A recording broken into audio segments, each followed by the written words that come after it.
ఈ నెల 14న తెలంగాణ బంద్కు పిలుపునిచ్చిన ఆర్ కృష్ణయ్య గారు, మీరు ఎవరి తరఫున బంద్కు పిలుపునిస్తున్నారు, ఎవరికి వ్యతిరేకంగా బంద్కు పిలుపునిస్తున్నారో స్పష్టం చేయాలి.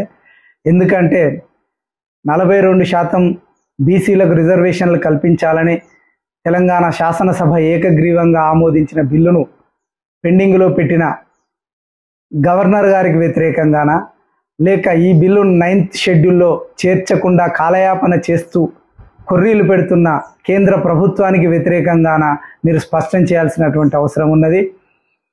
బీసీలకు రాజ్యాధికారం అంటే బీసీలందరూ మంత్రులు ముఖ్యమంత్రులు కారు. బీసీల్లోంచి మీలాంటి కొందరో ఎంపీలుగానో మంత్రులుగానో అవుతారు. వీళ్ళంతా బీసీలకు న్యాయం చేయడం కోసం, పోరాటం చేయడం కోసం చట్టసభలకు పంపుతారు.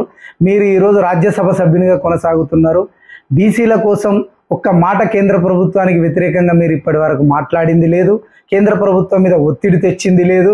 ఒకవేళ బీసీల కోసం మీరు బీసీలకు 42% రిజర్వేషన్ ఇచ్చినటువంటి ఈ బిల్లును ఆమోదించకుండా నేను రాజీనామా చేస్తా అని ఒక మాట కూడా అన్న సందర్భం లేదు. కనుక మీరు మళ్ళొక్కసారి ఈ బీసీ బిల్లును ఆపుతున్నటువంటి బీజేపీకి అనుకూలంగా వ్యవహరిస్తున్నారా, లేక బీసీలకు అనుకూలంగా వ్యవహరిస్తున్నారా స్పష్టం చేసిన తర్వాతనే మీరు ఈ బంద్కు పిలుపునివ్వాల్సినటువంటి అవసరం ఉంటుంది.